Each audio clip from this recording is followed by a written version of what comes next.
Before I gave my life to Jesus Christ, I prided myself in being an overachiever, excelling in most things I put my hand to: academics, sports, and music. I lived for the applause of others, believing that my worth was tied to my performance. At home, it seemed that excellence was the standard, and I felt that love had to be earned and weaknesses had to be hidden. This mindset carried over into my relationships, from which I desperately sought affirmation and approval. I attended an all-girls school where I found comfort in best friends, but my attachments were unhealthy. I idolized them, invested too much time and emotion in them, only to be left hurt and confused when these relationships eventually became toxic and ended.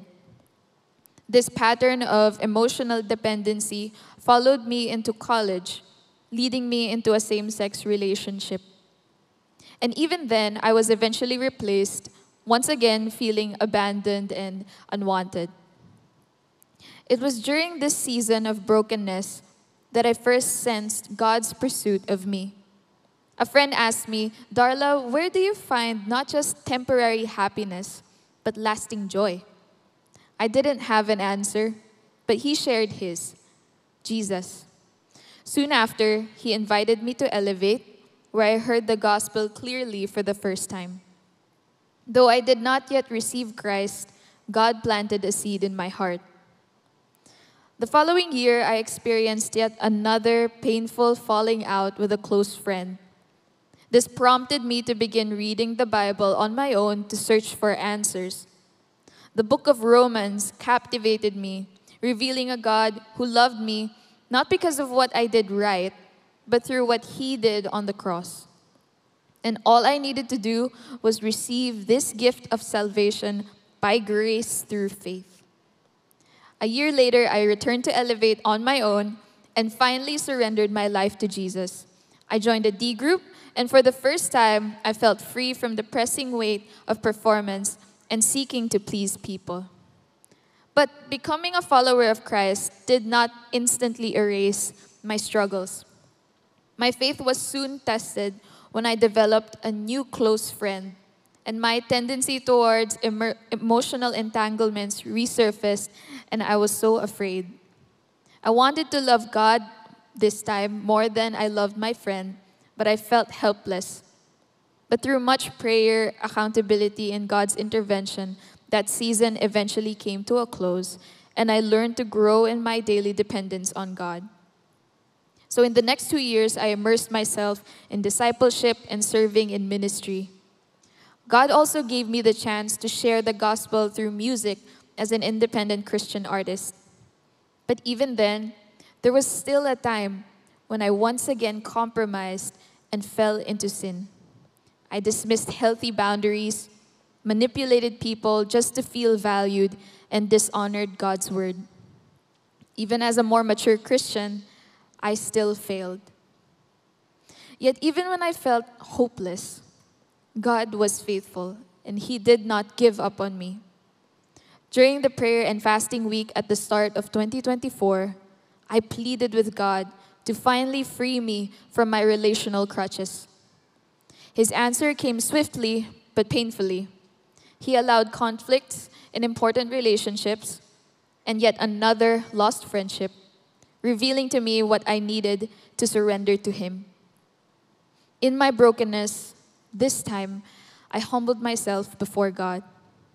I confessed my hidden sins to my leaders and entered a season of restoration, stepping away from ministry to focus solely on my relationship with Christ.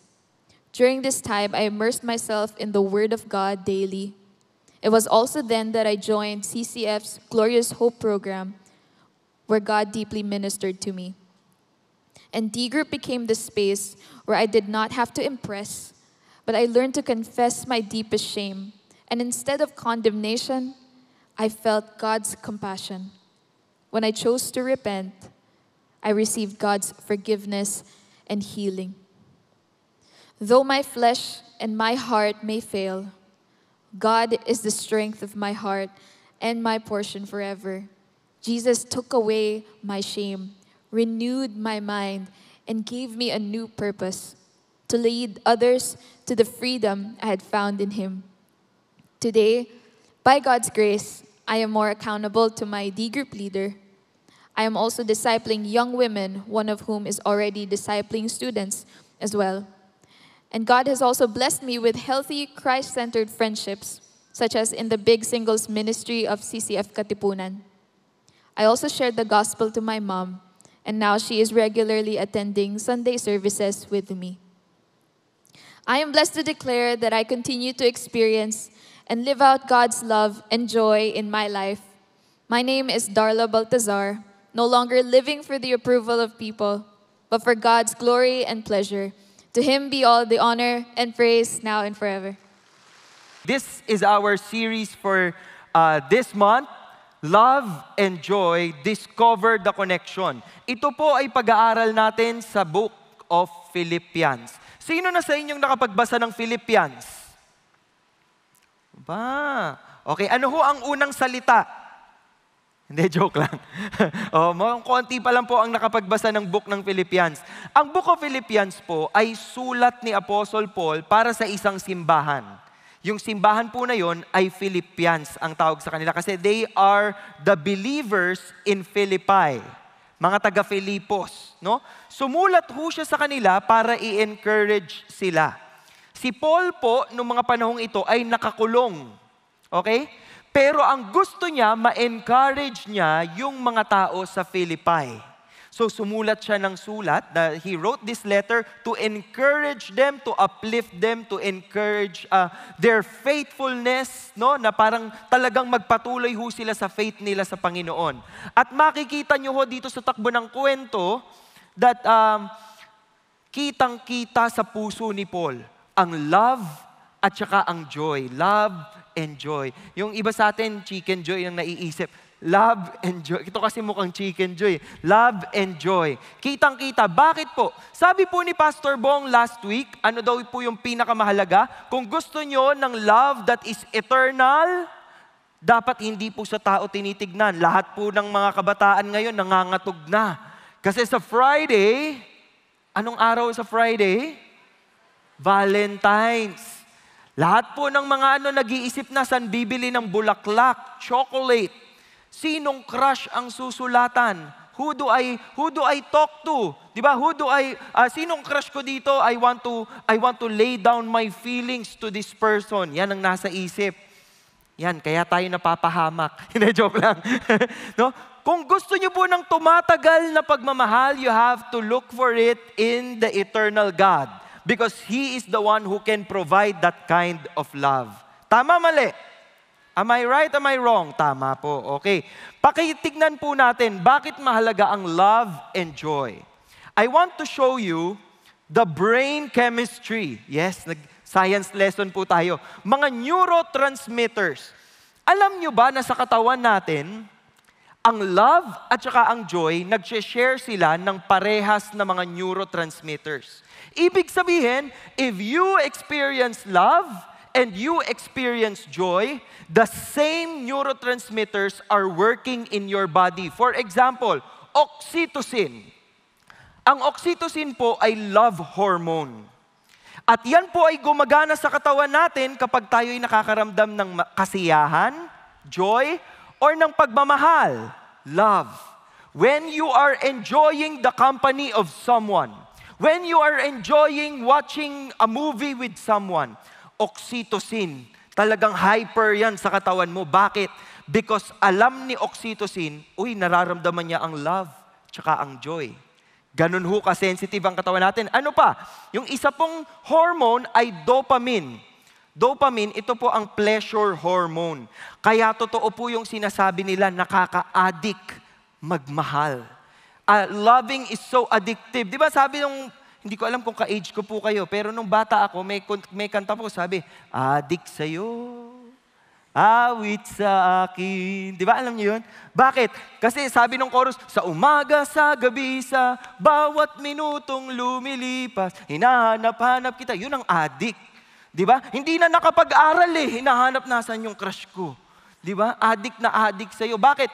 Bakit ho addictive magmahal? Your dopamine is actually sending good signals. Kasi, huy, nararamdaman niya yung love.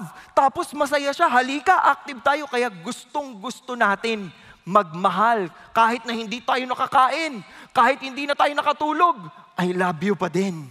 Diba? Ganyan po kasi. Tapos meron pa, ano pa? Sabi po dito, meron pang isang hormone dito. Teka lang, hahanapin ko lang yung hormone. Ayan. Meron pa pong serotonin, ang mood stabilizer. Sabi po dito, para ma-regulate ang emosyon ng isang tao, kailangan niya ng serotonin. At para gumalaw ang serotonin, kailangan nararamdaman niya ang love at saka ang joy. Nakikita niyo ho, importante that they work together. Love and joy. Si Jesus po, nakita yung importansyang yan. If we read John 15 verse 9, He says here, just as the Father has loved me, I have also loved you. Parehas ng pagmamahal ng Diyos Ama ay yung pagmamahal na binibigay ko rin sa inyo. So abide in my love. Manatili kayo sa aking pagmamahal. And then, verse 11 says, these things I have spoken to you so that my joy may be in you and that your joy may be made full. Kanina love ngayon joy. Kasi iisa lang sila. Galing sila sa iisang bituka. Di ba? So it has to be very clear to us that if we want love, we cannot have love without joy. Tingnan niyo po yung mga mag-asawa. Sino mag-asawa dito? Taas kamay. Okay, mga mag-asawa. Do you feel joy and happiness in your marriage? Parang hindi. Parang mahal na araw po. Ulitin natin. Husbands and wives, do you feel joy and happiness in your marriage? Yan, ganyan. Parang kapanipaniwala po tayo. Di ba? Ganun kasi, yun ang nagiging output. Ngayon sabi po ni Dr. Billy Graham, true love is an act of the will. Okay? Act of the will. Ibig sabihin, pipiliin mong magmahal. Hindi lang mangyayari sa'yo, hindi ka maghihintay na panain ka ni Cupid. Di ba si Cupid will shoot an arrow, tapos, oh, I love you. Yeah, it's not like that. You make a choice. Di ba? It is a choice. A conscious decision to do what is best for the other person instead of ourselves. You put others first. That's true love. So that's the definition of love according to Dr. Billy Graham. And then another famous author and pastor, Tozer, Aidan William Tozer, the Christian owes it to the world to be supernaturally joyful. Utang daw po natin sa mundo na maging masaya. Kaya kung Christian tayo, tapos ang lungkot, pakitignan po yung katabi ninyo, kung Christian tayo and you are sad, bakit? Imposible kang malungkot ka as a Christian. Bakit? Kasi kahit may pinagdaraanan ka, kahit mahirap ang pinagdaraanan mo, buo ang kasiyahan mo kay Kristo Jesus. Tama? And we owe it to the world to be supernaturally joyful. Why? Because if we have the good news, kailangan kita yun sa buhay natin. Hindi tayo yung unang aligaga. Hindi tayo yung unang nababaliw. Ora de peligro na, wala pang sweldo. Hindi ikaw ang unang iiyak. Kasi secured ka kay Jesus eh. Hindi ka ang unang iiyak na magma-Valentine's na. Walang sumusulat sa akin. Hindi ka mag-i-status sa Facebook, pang ilang Valentine's ko na itong single. Hello? Okay lang yan. Wala kang ka-date sa Valentine's Day, ini-invite kita. Puntahan mo ang Big Fridays. Magbubukas na asan mga singles, mag-ingay. Oh, magkikita-kita tayo. Gagawa tayo ng movement. Kung ang lahat ng mga malls ay puno dahil magde-date ang mga tao, ang mga singles dito sa CCF, magkaisa. Magkaisa tayong maghanap ng tunay na pag-ibig sa CCF. No? Puntahan niyo po ang Big Fridays this Friday. Ang title po ng ating series sa Big Fridays ay Shift Love. Okay? So maganda po, mag-aya kayo ng mga kasingles ninyo. Gusto mo bang malaman ng tunay na kwento ng pag-ibig? Or gusto mo bang makilala ang tunay na pag-ibig? Ganyan. And then you bring them to Big Fridays. Ready ba tayo sa Big Fridays? Oh, ready daw po sila. Ang mensahe natin ngayon, live out love, and joy. Pakisabi po sa katabi nyo, live out, love, and joy. When you say live out, you have to show in your life love and joy. And you do not choose. Hindi kayo mamimili, ay gusto ko lang love. Ay ayokong magmahal. Masakit yan.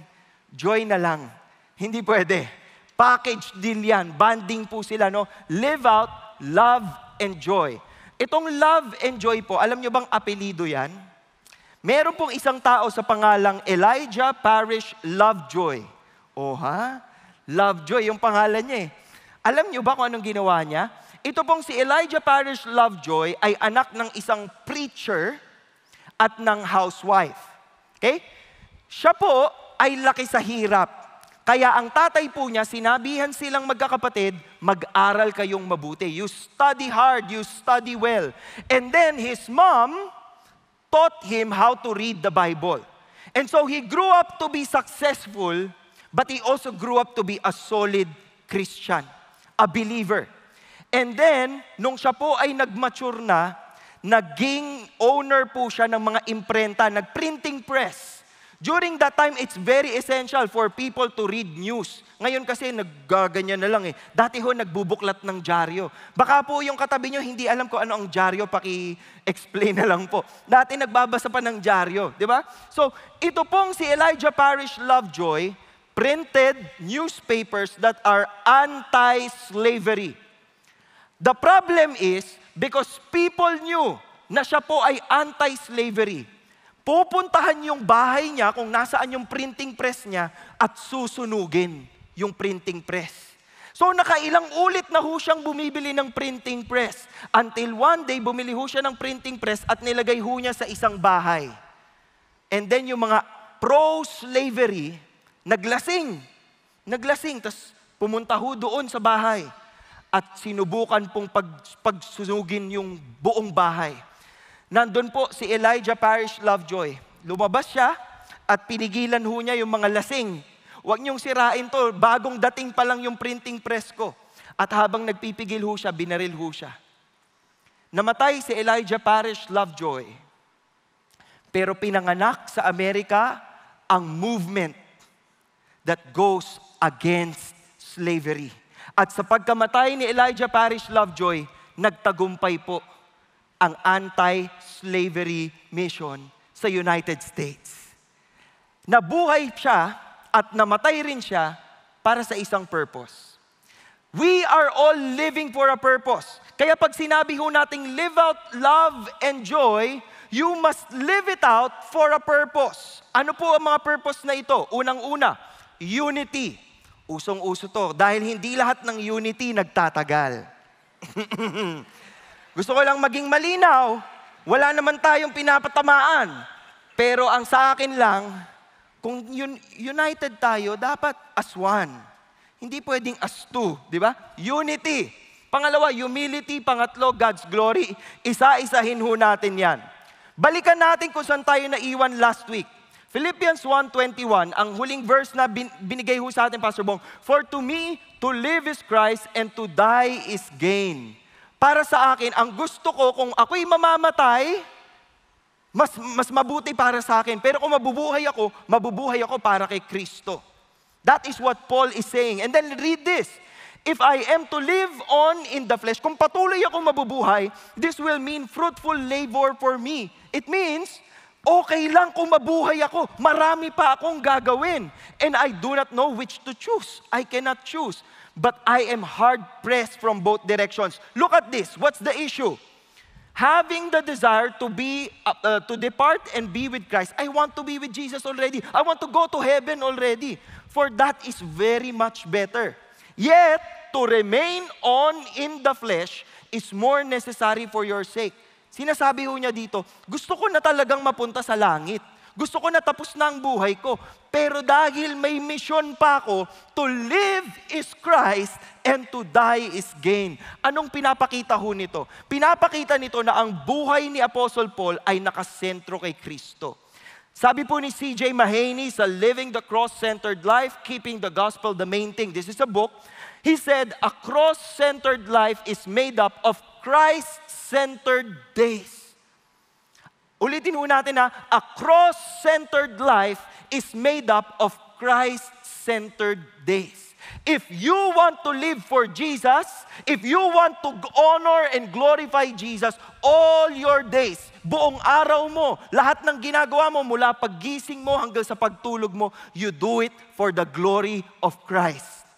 When you interact with people, you want people to know Jesus. When you talk to people, you want people to know Jesus. When you are going through a problem, you want Jesus glorified in your problem. Sino po dito may problema? Who among you have problems? Taas kamay. Pakitaas lang po, kasi nihahanap ko po yung walang problema eh. Buti pa kayo. Hindi, ayan. Mukhang lahat naman ho kayo may mga problema, no? Pero hindi tayo problem-centered. Christ-centered tayo. Yon ang dapat ho natin gawin. Katulad ni Apostle Paul. Kaya kaya niyang sabihin ito. Ito po ang main verse natin. Only conduct yourselves in a manner worthy of the gospel of Christ, so that whether I come and see you or remain absent, I will hear of you that you are standing firm in one spirit, with one mind, striving together for the faith of the gospel. Ito pong verse 27 hanggang verse 30, sa Greek language, isang buong mahabang sentence po ito. Okay? Pero sa English po, dalawang sentences siya. No? Pero sa totoong Greek, mahabang sentence po yan. At kapag mahaba ang sentence, according to the school, you have to look for the main clause. Ano yung mismong sinasabi ng mahabang verse na ito? So ang main clause po ng verse 27 to 30 ay narito sa verse 27. Only conduct yourselves in a manner worthy of the gospel of Christ. Andyan po ang main thought. Ang ibig sabihin po niyan, mabuhay kayo na as if karga-karga mo talaga si Kristo sa buhay mo. No? Pag sinabi mong only conduct, live as a citizen. This is how you should live. A manner worthy of the gospel of Christ. Show that you deserve the love of Jesus. Show that you deserve being saved. Worthy of the gospel of Christ. Yun po ang bili niya sa kanila. And then sabi, whether I come and see you or remain absent, makapunta man ako sa inyo or hindi, I will hear of you that you are what? First, standing firm. Gusto niya silang mag-persevere. Gusto niya matibay yung kanilang pananampalataya. Even if they have disappointments, even if they have problems, gusto niya matibay yung kanilang pananampalataya kay God. Na alam nila, Lord, alam naming hindi lahat ng bagay sa mundo maganda. Alam naming hindi lahat ng mangyayari sa buhay ko maganda. Pero alam ko sa lahat ng parte ng buhay ko kasama kita. Yun ang maganda. Yun po ang sinasabi ni Apostle Paul. No? Standing firm. In one spirit. Iisa tayo ng Espiritu.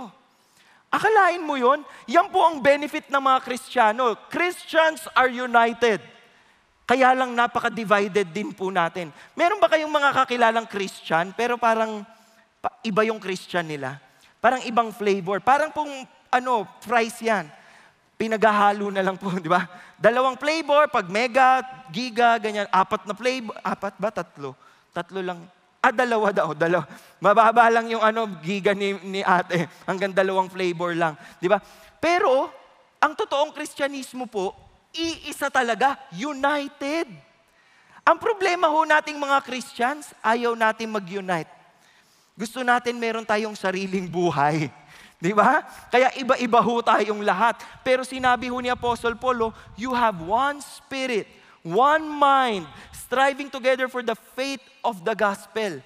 Yan po ang goal natin. When you call yourselves Christians, when you call yourselves, I'm part of a Christian church called Christ's Commission Fellowship. You are operating in one spirit. Iisa yung kapangyarihang meron. Iisa yung buhay na nananalaytay sa bawat isa po sa atin. Dapat nararamdaman yung unity sa atin bilang church. No? One mind. Iisa lang ang utak, iisa ang purpose. Tingnan po ninyo. Sabi kanina ni Pastor Ricky, marami ho sa mga tao ngayon pupunta sa isang Christian church kasi akala nila country club. Alam niyo yung country club? Masarap dito, malamig dito. Okay dito, may cafeteria sila dito. Maraming upuan dito, etc., etc. parang country club. Nagpunta lang sa simbahan para magpasaya. Yung iba po sa inyo, magpupunta po ng 3 p.m. service para manood ng show. Hindi po ito comedy bar. Matatawa lang po kayo minsan sa amin ni Pastor Bong, pero hindi po ito show. Simbahan po ito, no? So hindi tayo nandito para magpasarap. Yung iba naman po ang nasa isip, ang Christianity ay ospital. Pupunta ako dyan kasi heartbroken ako. Pupunta ako dyan kasi binraykan ako. Tapos pupunta dito, tapos nagtitingin-tingin eh. Yun pala kaya pumunta dito kasi nandito yung nang-break sa kanya. So habang nagpe-praise and worship siya, gumagaya siya. Sana ba? Lord, wala pa din. Hindi ho ito gamutan ng broken heart. Although, ginagamot ho ang broken heart dito. Pero hindi ho itong simbahan na itong gagamot sa inyo. Ang gagamot sa inyo si Kristo. Diba? At ito po talaga ang picture ng totoong Christianity. Lahat tayo susugod sa isang laban, united on a mission, committed and focused. At sino ho ang bossing natin? Oh, naku, iba-iba pa ng bossing ngayon. Ang bossing ho natin ay ang Panginoon, si Jesus, di ba? So, sabi ho ni Apostle Paul, in no way, kung lahat ito iisa kayo ng galaw, in no way alarmed by your opponents. Hindi kayo magigimbal ng mga kalaban ninyo kahit anong sabihin nila. Which is a sign of destruction for them, but salvation for you. Diba? Kung hindi ka matitinag ng mga sinasabi ng ibang tao, mai-imagine mo parang sumakses ka eh. Bigla kang sumakses. Yun yung sinasabi. Bakit? Kasi hindi kayo sinisira ng ibang tao. Bakit? Confident ka kung nakanino yung faith mo eh. Yun ang totoong sumakses ka. Hindi lang sa imagine mo. Natatawa yung mga taong nakanood ng video. Diba? Hindi lang to sa imagine, totoong success ito. No? And that too from God, for to you it has been granted for Christ's sake. Ano yung binigay sa atin for Christ's sake? Dalawang bagay daw. To believe in Him. Hindi tayo naniniwala sa Panginoon para sa kaligtasan lamang natin. When we believe in Jesus, we give glory to Jesus.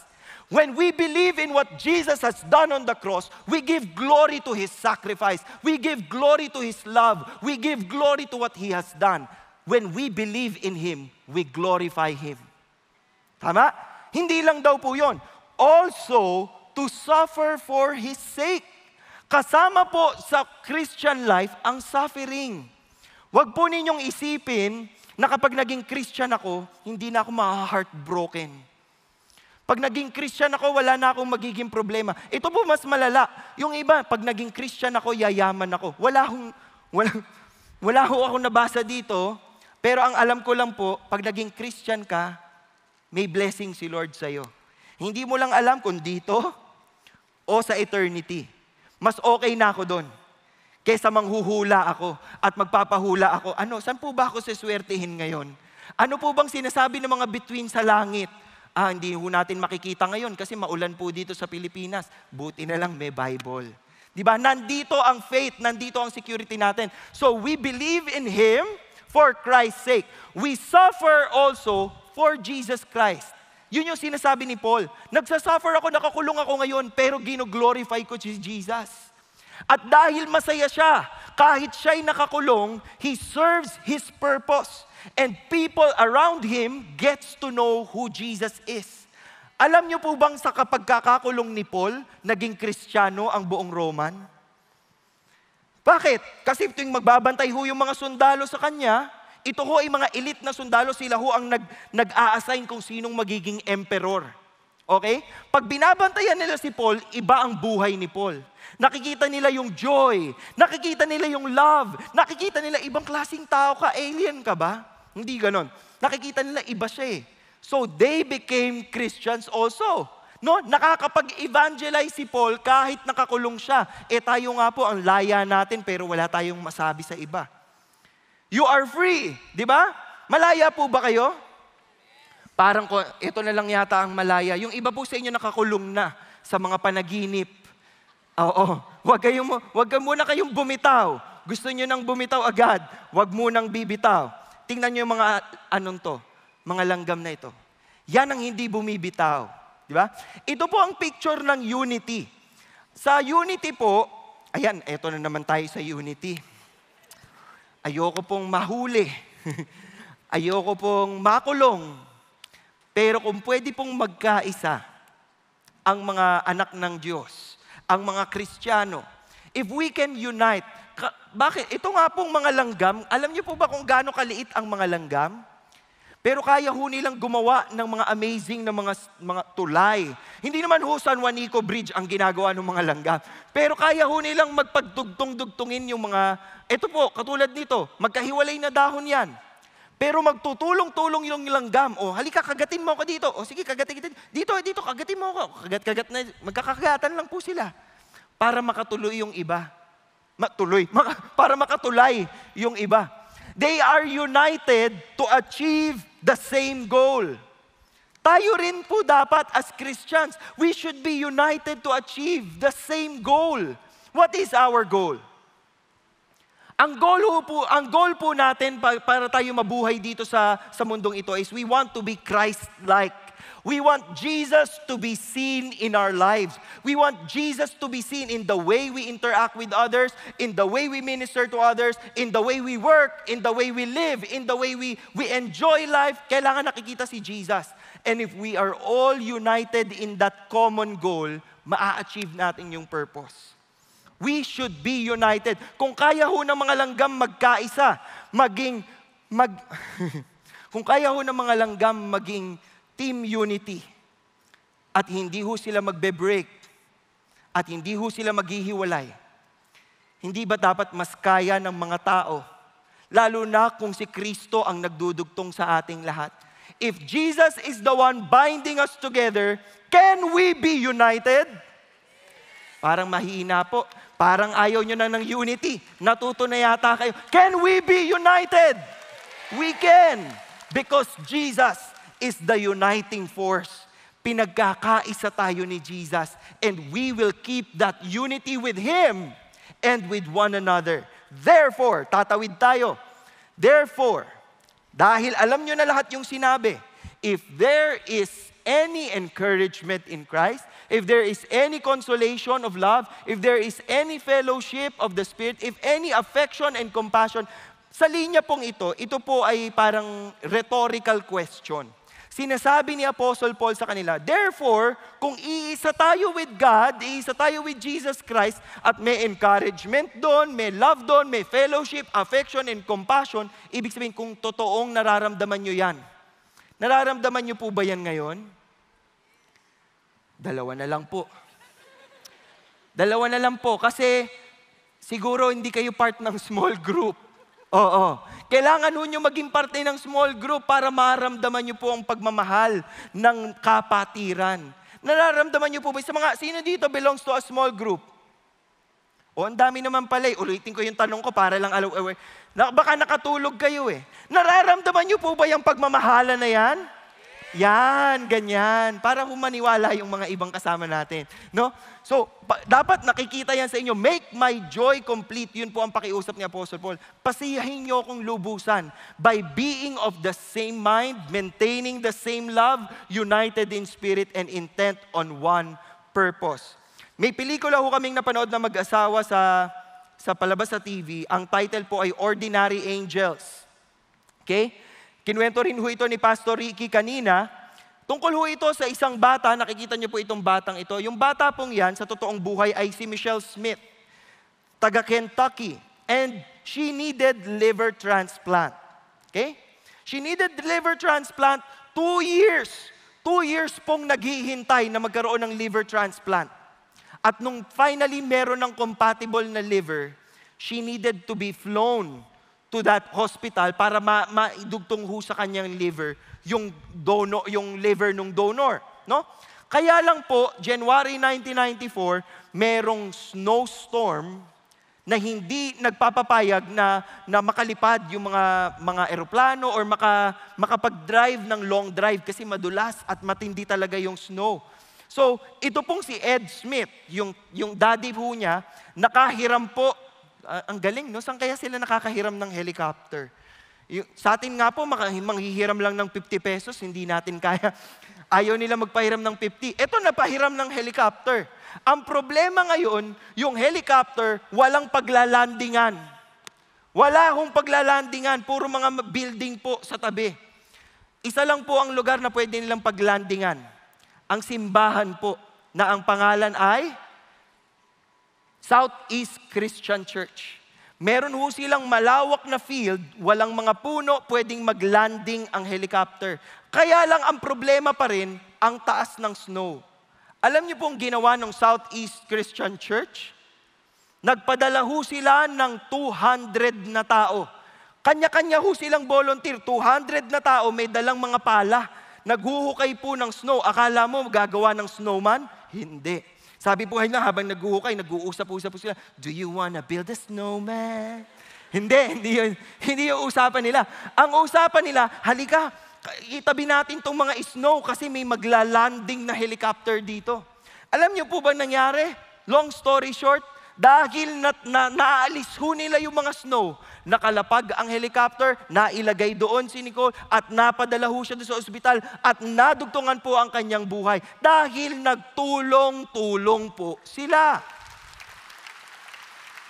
Nung bata po ako, meron pong commercial ang sabi, tulong-tulong sa pagsulong, walang mabigat kung tulong-tulong. Alam niyo ba yan? Wala akong ka-age dito. Ano ba yan? Dito po sa CCF, uso po ang tulong-tulong. Galing sa Tulong Tayo.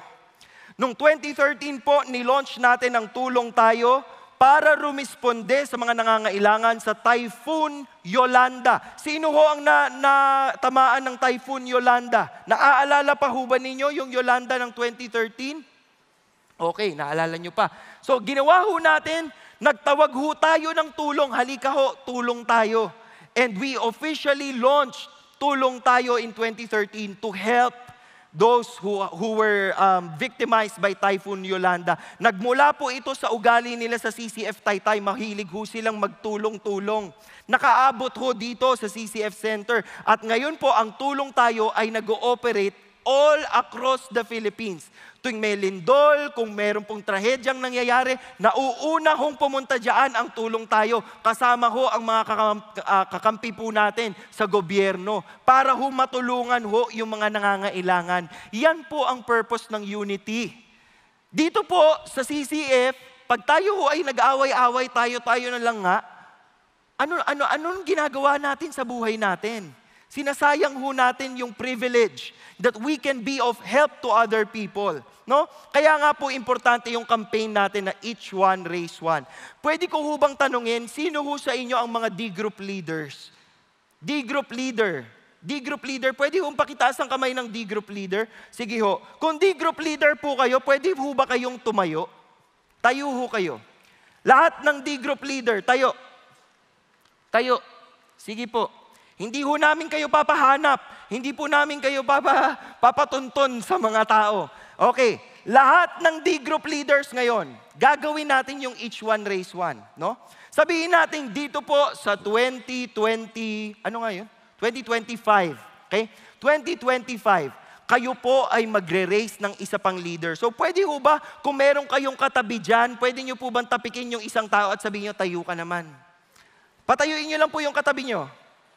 Kailangan magdoble ha. Pag nabawasan pa tayo, ibig sabihin, ay ayoko yan, uupo na lang ako. Tumapik ko kayo ng isa at magpatayo ho kayo. Okay.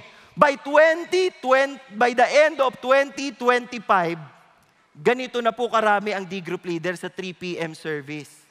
Pero, palakpakan ho natin ng Lord.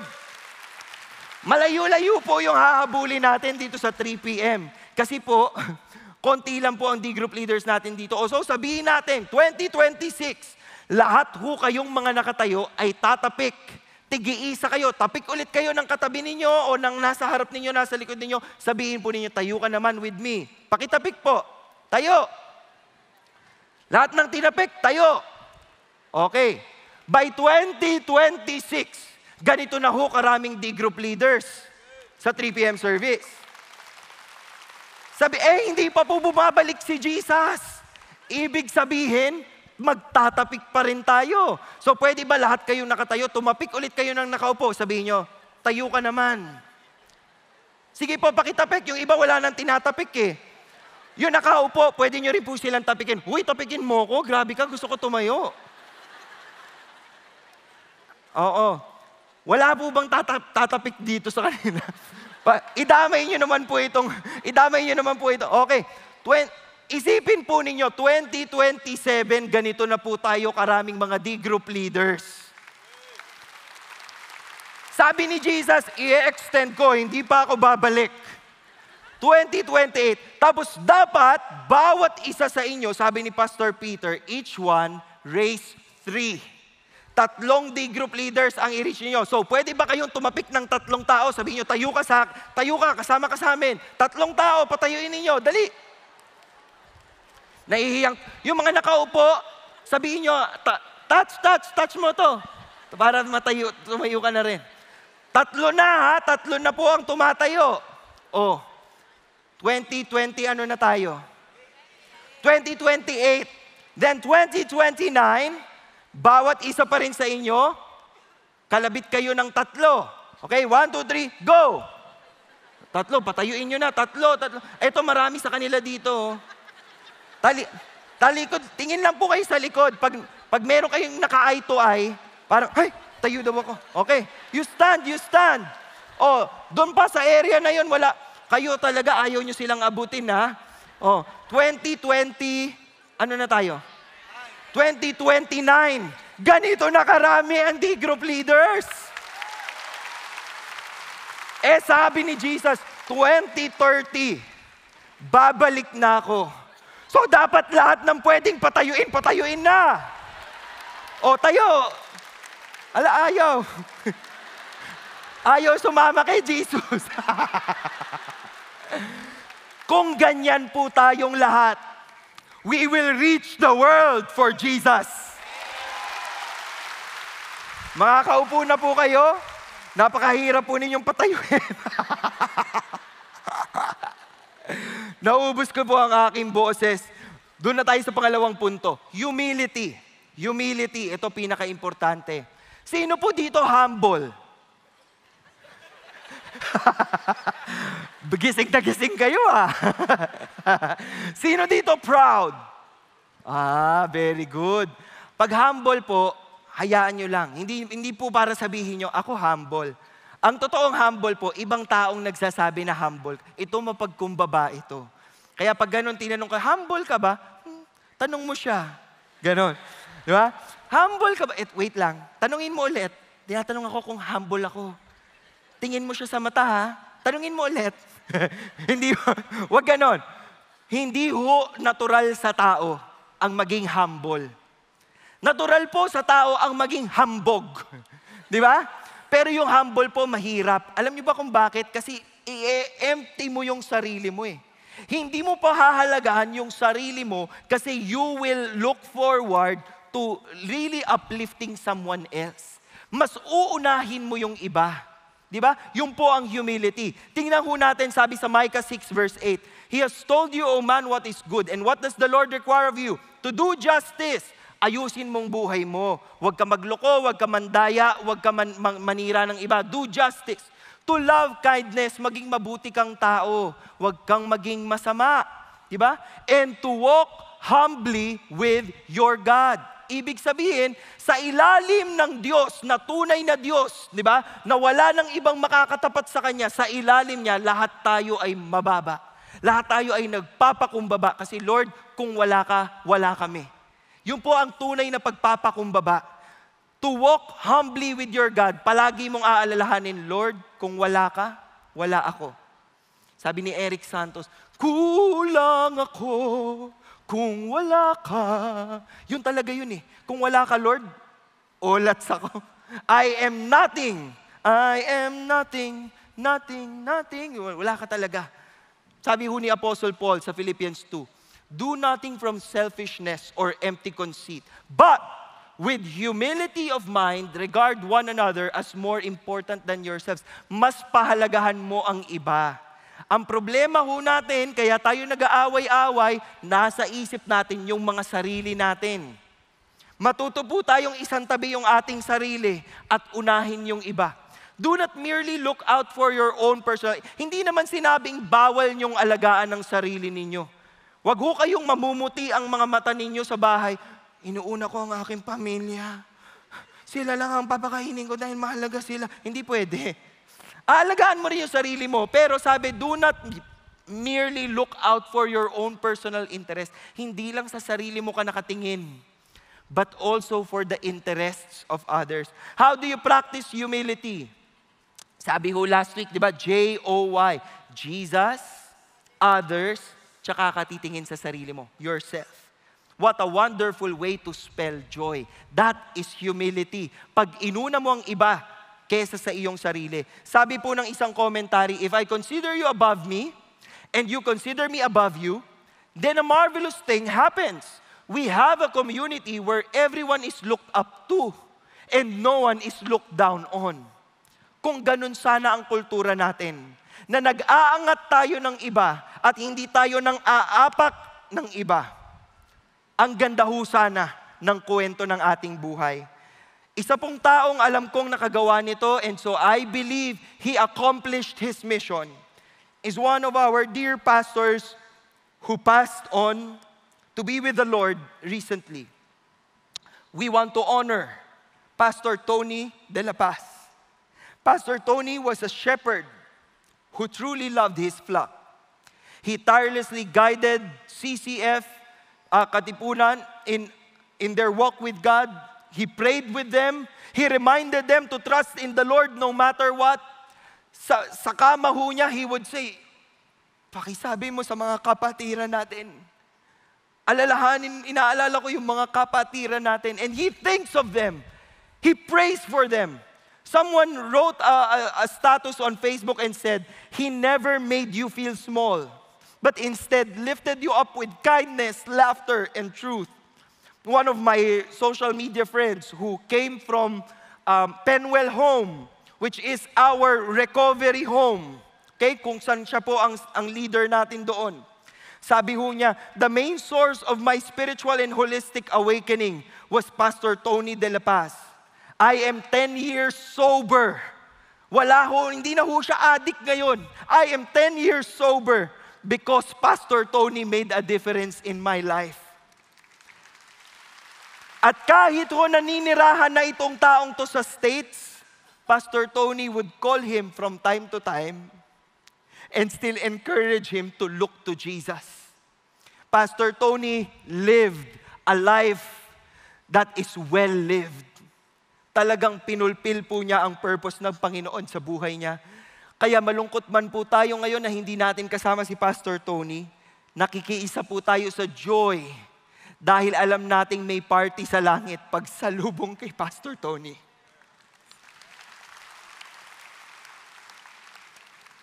Kalaban ho natin ang pride. At ang kalaban natin si Satan, sabi nila, dinidescribe siya ni Isaiah dito prophetically.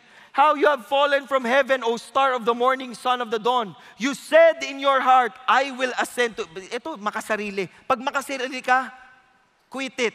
Itong tinutularan mo, hindi si Jesus. I will ascend to heaven. I will raise my throne above the stars of God. I will ascend above the heights of the cloud. I will make myself like the Most High. Pride.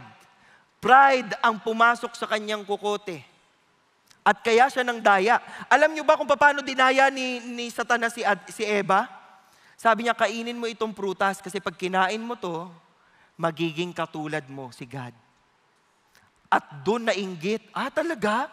Sige, kakain ako kasi pride is natural sa atin. Pero ang sinasabi ho natin, if we have love for God, if we have joy that is coming from God, hindi tayo maniniwala sa tukso ng kalaban. Hindi para sa akin, kundi para sa Diyos at para sa iba. Yun ang purpose ho natin. Huwag natin siyang tutularan. Instead, sinong tutularan natin? Sabi ni Apostle Paul, yung humility ni Jesus.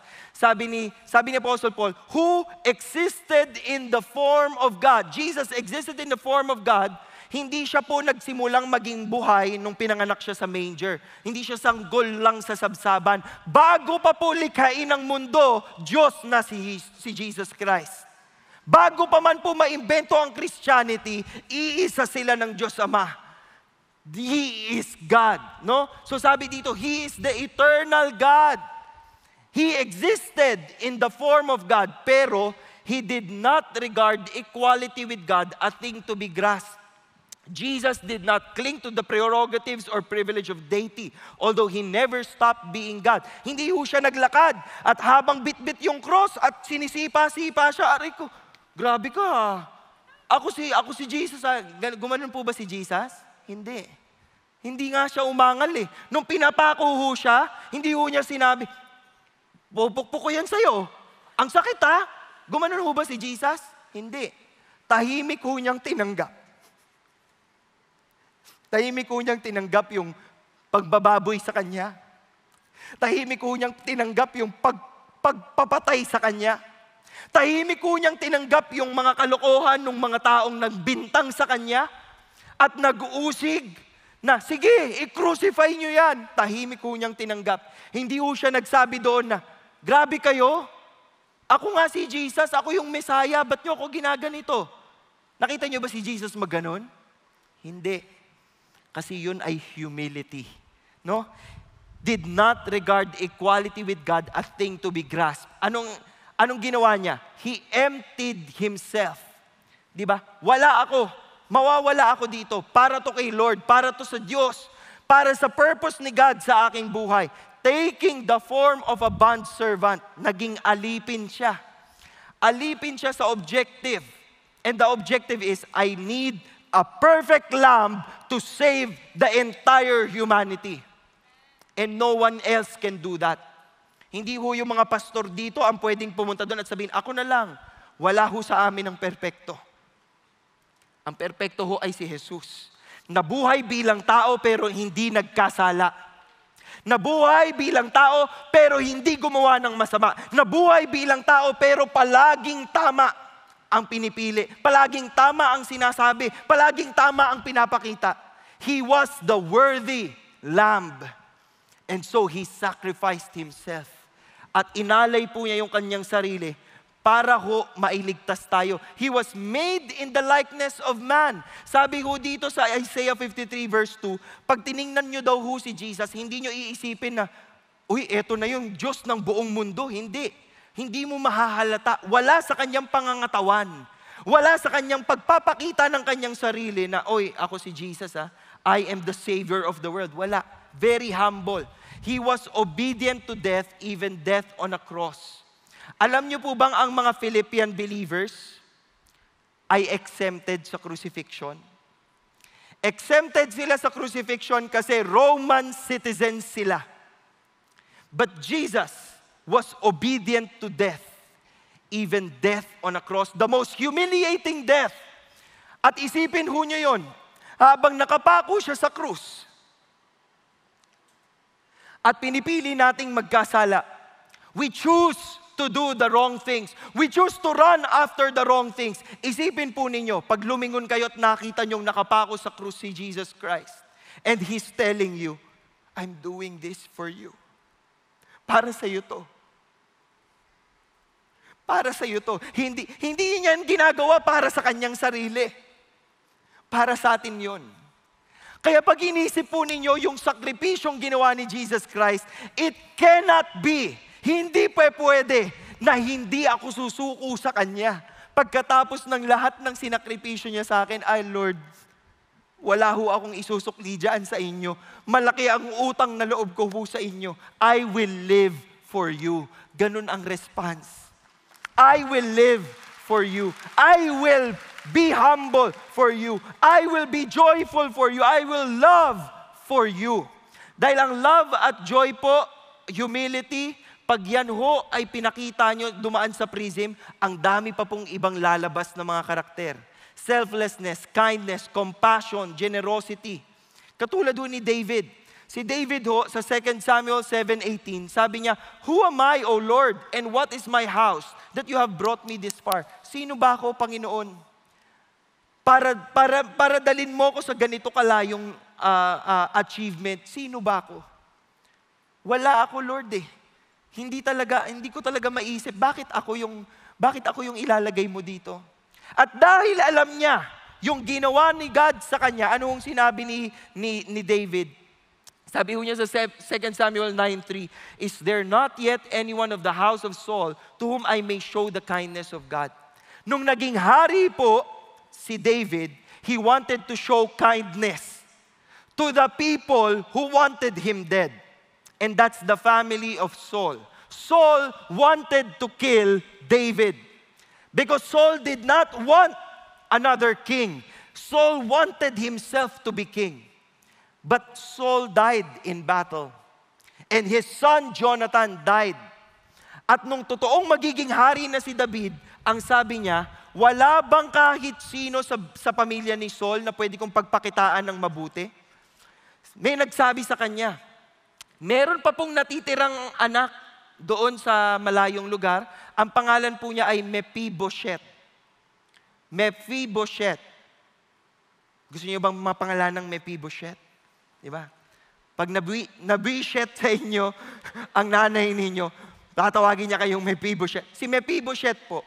Si Mephibosheth ay lame on both legs. Ibig sabihin, hindi na siya makakalakad, hindi ho siya makakatravel. Sabi ni David, gagawin natin ng mabuti si Mephibosheth. Sabi ng mga advisor niya, wala nang silbi yan sa'yo. Hindi mo na kailangan pagpakitaan ng mabuti ang taong yan. Pero ano sabi ni David? Hindi naman kabutihan ko ang gusto kong ipakita eh. Anong gusto niya ipakita? The kindness of God. And so, they brought Mephibosheth to him. And he said to Mephibosheth, Mephibosheth, you will always eat at my table. Pagkakain ako, kasama ka. Inalagaan ho niya ng mabuti. Pinakita niya ang kabutihan ng Diyos. Naiinggit ba kayo kay Mephibosheth? Buti pa si Mephibosheth. Ganyan, di ba? Buti pa siya. Pero alam nyo, higit sa ginawa ni David, yung ginawa ni Jesus Christ. Sa lahat ng kalokohan, kamalian, kapalpakan natin, winelcome niya tayo sa Kanya. At sinabi niya sa atin, halika anak, kasali ka dito. Halika anak, alam ko naliligaw ka. Kasali ka dito. Halika anak, alam ko naghahanap ka ng pag-ibig. Kasali ka dito. Halika anak, alam ko sugat na ang puso mo. You're part of this family. Halika dito anak. Alam ko marami nang gumugulo sa isip mo at feeling mo wala kang kakampi. Andito ako. Kasali ka dito. That is what Jesus did. Is that wonderful? Parang hindi kayo natutuwa. Dapat natutuwa kayo. Tinanggap niya tayo. Ang sabi ho nung kanta, niyakap mo ako sa aking karumihan. Inibig mo ako nang di kayang tumbasan. Di ba? May karapatan ba tayo para i-demand yung pag-ibig na yun ng Panginoon?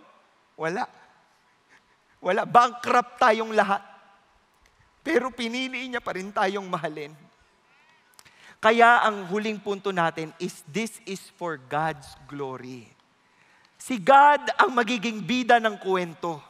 Pag tinignan po ninyong buhay nyo, ang dami kong maling ginawa, ang dami kong kapalpakan, ang dami kong mga wrong choices, pero pag nilagay mo si Jesus Christ dyan, lahat ng kadiliman na yun nabubura ng liwanag niya. And then, who gets glorified? Ikaw? Ay, wala po, Lord. Ako nga, hindi ako makakakuha ng kahit anong gloria. Di ba? Wala, Lord, hindi ako to eh. Kasi alam ko kapag nagpipreach po ako, ikaw ito. Instrumento lamang ako. We do this for God's glory. Dapat ganun ho ang objective nating lahat. Sabi ho ng Westminster Shorter Catechism, what is the chief end of man? And sinabi ho doon, ang sagot, unang-unang tanong sa Westminster Shorter Catechism, man's chief end is to glorify God and to enjoy Him forever. Hindi ho natin dapat tinatapyas ang buhay natin hiwa-hiwalay. Pag Linggo, Christian ako. Pag Monday, medyo Christian ako. Pag Tuesday, slightly Christian ako. Pag Wednesday, sige, pwede pa rin ako maging Christian kasi gitna yan eh. Pero Thursday, bibitaw na ako. Friday, welcome back to the world. Saturday, eto na, magsiswimming na ako sa mali. Para pag Sunday, iiyak ulit ako. Tapos sasabihin ko, Jesus, I accept you. Hindi pwedeng ganon. Hindi pa pwedeng ganon. Dapat lahat ng buhay natin, mula Lunes hanggang Biyernes, Sabado at Linggo, we live to glorify God. We live to glorify God. At yan po ang sinabi ni Apostle Paul. Philippians 2 verses 9 to 11. Sabi niya, for this reason also, dahil sa dahilang ito, God highly exalted Him. Ano yung reason? Naging humble si Jesus Christ. Pinakita niya sa atin kung paano maging humble. Naging humble si Jesus Christ. So what did God do? God highly exalted Him and bestowed on Him the name which is above every name. Super exalted. Inangat talaga si Jesus Christ. Alam niyo pa kung gaano kaangat yung super exalted? Nag-Google po ako. Sabi dun sa Google, whose death do you think is the most significant? At meron hong 700 na taong bumoto. Kasama ho dyan, binoto nila si Abraham Lincoln, si Mahatma Gandhi, si Marilyn Monroe, si Martin Luther King, si John Lennon. Akalain niyo po, pati si Hitler kasama sa listahan. Pang number 4 po, si Princess Diana. Naalala ko nung bata ko, iniiyakan pa yan ng nanay ko. Si John F. Kennedy. Buhay na ba kayo nung na-assassinate? Sino pong buhay na dito nung na-assassinate si John F. Kennedy? Ayun, meron po. No? At si Michael Jackson. Nung namatay siya, talagang nagluksa ang buong mundo kasi idol nila siya, king of pop siya. Alam niyo ba kung sinong number 1? Tingnan natin. Sabi ho dito, Jesus Christ, death by crucifixion and founder of Christianity. Lahat ng tao sa mundo hindi maikakaila na ang pinakadakila, ang pinakatanyag, ang pinakamahalagang pangalan, ang pinakamahalagang kamatayan, at hindi nila nadugtungan, ang pinakamagandang kwento ng pagkabuhay ay kay Jesus Christ. Kaya naman, at the name of Jesus, every knee will bow of those who are in heaven and on earth and under the earth. Lahat, nasa langit, nasa lupa, at nasa ilalim ng lupa. And that every tongue will confess that Jesus Christ is Lord to the glory of God the Father. Yan ang mission ni Jesus Christ. Gusto ko magtapos sa kwentong ito. Ang longest reigning monarch sa mundo ay hindi si Queen Elizabeth. Baka kung hindi nyo alam, namatay na po si Queen Elizabeth. Ang king na po ngayon ay si King Charles. Okay? Mahaba po ang naging reign ni Queen Elizabeth, 70 years. Pero itong haring ito ay naghari for 72 years. Isipin ho ninyo, 72 years siya ang hari ng France. Ang tawag po niya sa kanyang sarili ay Sun King. He is King Louis XV. He was known for absolute power and grandeur. Naghunting po siya, nagkaroon ho ng something sa kanya at nagka-gangrene po, kinakain ho yung kanyang laman. At alam po niyang mamamatay siya, kaya pinlano po niya ang kanyang magiging burol. Bago ho siya mamatay, naiplano na niya, naiset na niya kung anong mangyayari sa kaharian. Kasi for the first time sa buhay nila, makakakita sila ng great king na mamamatay. Biruin niyo, 72 years siya ang king. So pinaghandaan ho talaga. Ang extravagant funeral po, ang plano niya, lahat ng ilaw sa simbahan ay mamamatay. Patay, walang ilaw. Pero dun ho sa kabaong niya, maglalagay sila ng kandila. At yung kandilang yun lang ang magiging liwanag. Yung ibig sabihin nun, kung nasaan siya bilang Sun King, naandun lamang ang liwanag. Para pag pumunta ka sa burol niya, iiyak ka talaga, ako mawawala na ng liwanag kasi yung hari natin patay na. Kasi iisang kandila lang.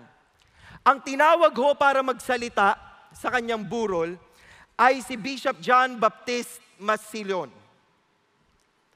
At nung inaabangan ho, ano kaya ang sasabihin ni John Baptist Massillon?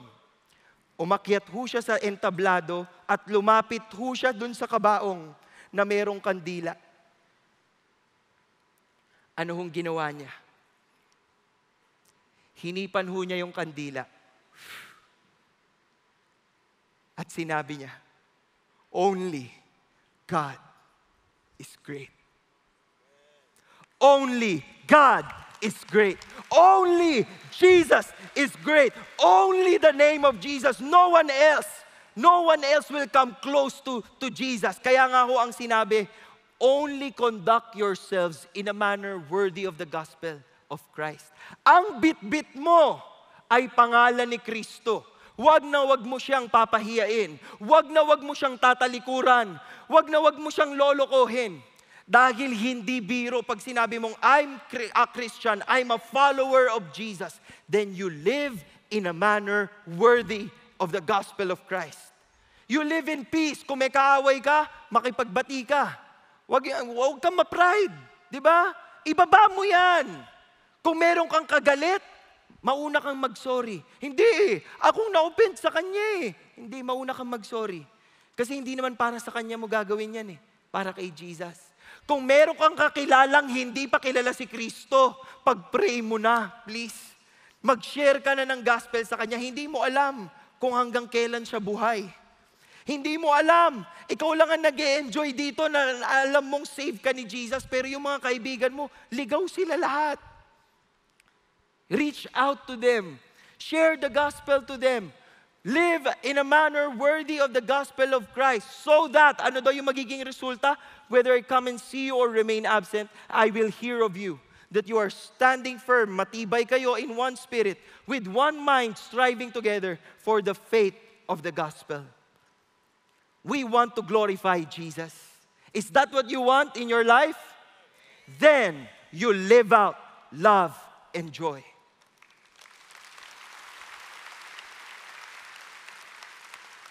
I will close in prayer.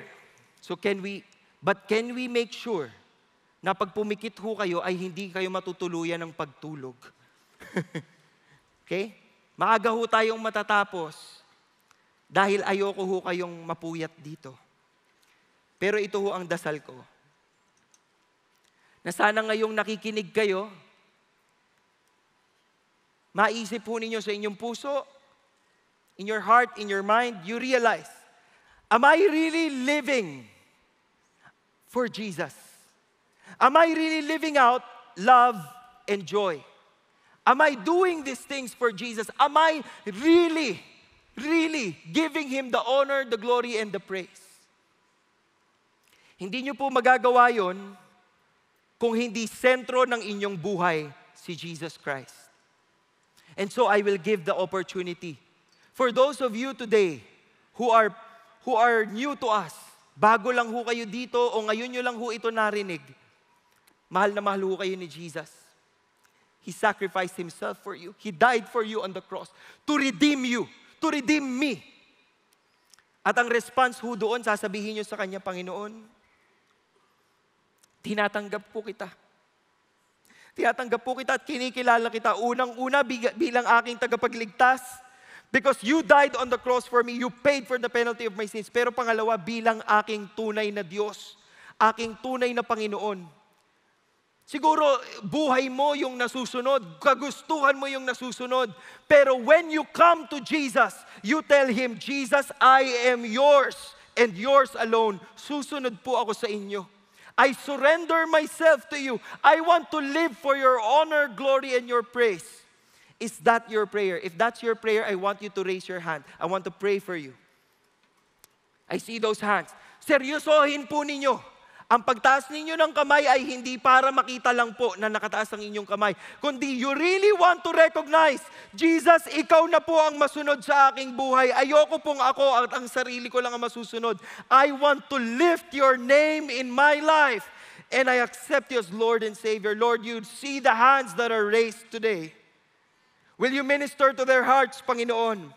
Allow them to come to the saving knowledge of who Jesus is. Allow them to experience your power, your glory, your grace, your forgiveness, your peace, your hope. Panginoon, allow mo po silang makita ang kapangyarihan mo.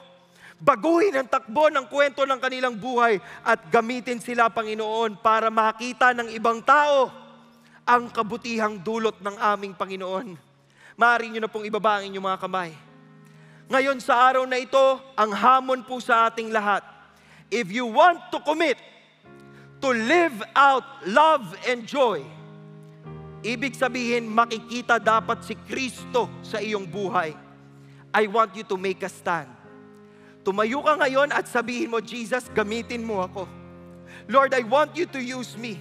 I want you, Lord, to fill me with your Spirit. I want you, Lord, to command every cell in my body to give glory to your name, to stand for your truth, to preach the gospel, to share the gospel, to share Jesus to others.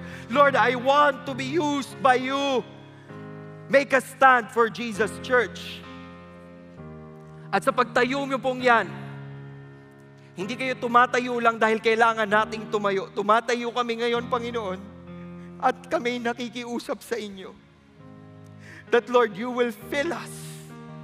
Fill us with your power so that more and more people will know of the grace and the power and the healing and the glory and the peace and the love that comes from Jesus. Help us, Lord, to be good Christians. Help us, Lord, to live out love and joy. Help us to glorify your name, the name that is above all names. In Jesus' name we pray. And all of God's people say, amen and amen.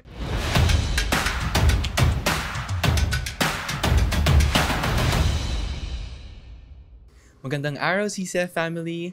Welcome to Sunday Fast Track, where you ask real-life questions and we give you biblical truths. Ako po si Jimmy Opleda from Next Gen Kids Ministry at kasama natin ang ating speaker na si Pastor Paul De Vera upang sagutin ang inyong mga katanungan. Magandang araw po, Pastor Paul. Magandang araw, Jimmy. Maraming salamat po sa inyong mensahe. Kamusta po kayo? Okay naman tayo. Praise God. Para po sa ating unang katanungan, paano ko mapapanatiling mapagpakumbaba ang aking sarili at harapin ang sitwasyon ng may paggalang kapag ako ang sinisi sa maling hindi ko naman ginawa? Ako, medyo uso yan sa atin yung ako ang nakikita, ako ang nasisisi, ako lagi may kasalanan. Siguro, pinapaalalahanan po tayo ng mensahe natin sa Philippians chapter 2.